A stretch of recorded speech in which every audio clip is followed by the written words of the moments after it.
Good morning. This is the day that I like the least every year. I am on my way to the doctor, my doctor, fortunately, but I need to get my Coast Guard physical. And this is one of the least enjoyable parts about being in industrial shipping.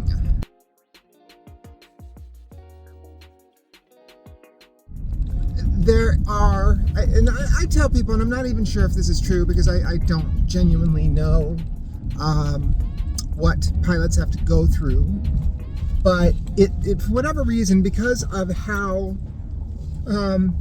little experience the average person in the world has with merchant sailors, I always say this so that they can kind of get it. We, as officers, and even as the crew on a ship, are more highly regulated than airline pilots. An airline pilot takes off and lands and has a lot of interaction with his company day to day, whereas when a sailor goes out to sea, they're gone for months on end. So we undergo a lot of scrutiny physically to be able to sail. And it sucks because, you know, I'm doing this one with my doctor, but a lot of times the companies that, you end up getting contracted with want to send you again for one of their physicals where they x-ray your back and, they know you're in perfect health. You've already passed the Coast Guard.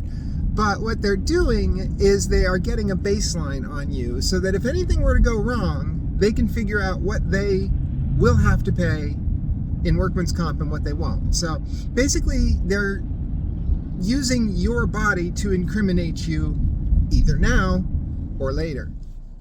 It just doesn't make me happy. I don't know. It's invasive. That's the word. It's invasive. Anyway, so that's my morning. Once this is done, this is basically the last little thing that I have to do on shore. And I'm waiting for some other paperwork to come back. I had to get drug tested and all of that, It's all just part of the show. So whenever you actually get out there, I carry a binder that's this thick, filled with all manner of certificates and identifications and federally required identifications, state required identifications, court required identifications. When I transitioned, I actually kept count. And there was something like 28 things that I had to have my name changed on. It was quite the process indeed. But all of that will be squared away. And then in the next couple days, I'm going to head down to Virginia and stay with my brother. And then I go in the union hall every day. Merchant sailors, for the most part, ship through unions. There are companies that are non-union, but I've chosen to go the union route. And I like it because it's very transparent. So you go and you sit in an actual union hall, and then they post the jobs that come up that day. And then based on the seniority that you have, not only in the union, but how long it's been since you've worked last, you get first shot at whichever ships are up there. What I've heard is that right now they're having a hard time actually getting people to go out. I mean, I think it's a combination of COVID and, during COVID, sailing was not a fun business.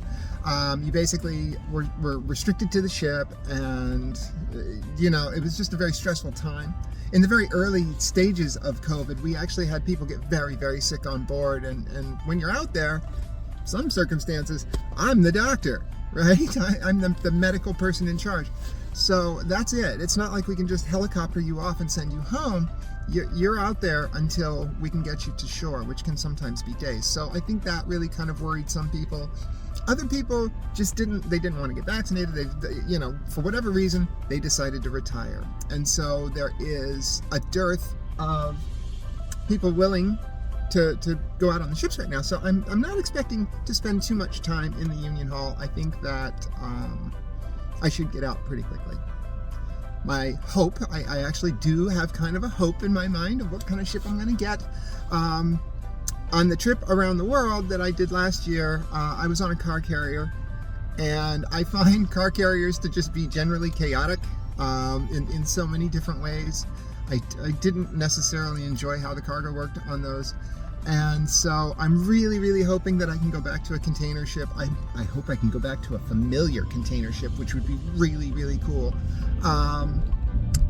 So I'm hoping to sail again with Maersk, which is a company that has been very kind to me.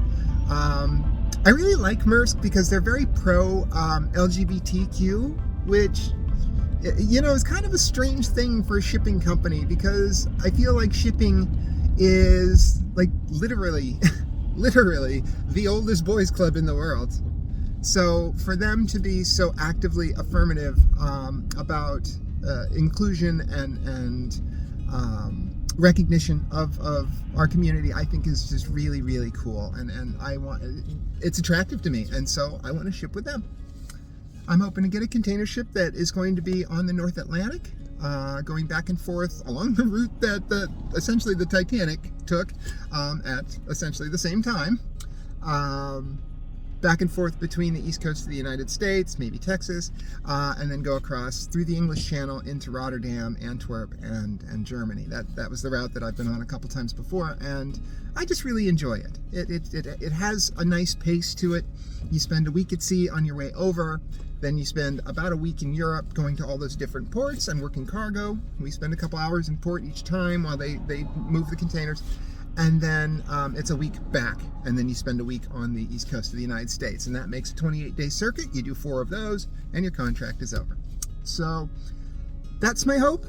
That's kind of my update right now, but onward and upward, over to get my physical, and I'm going to try and update these videos as often as I possibly can. And if you have any questions, do me a favor, just leave them down in the comments, and I will try and answer them as best I can. Comments are wonderful because it gives me an idea for the next video. So I am Quinn. Thank you so much for getting through my nonsense here, all 7 minutes and 30 seconds of it. I love you all, and I'll see you again in the next one.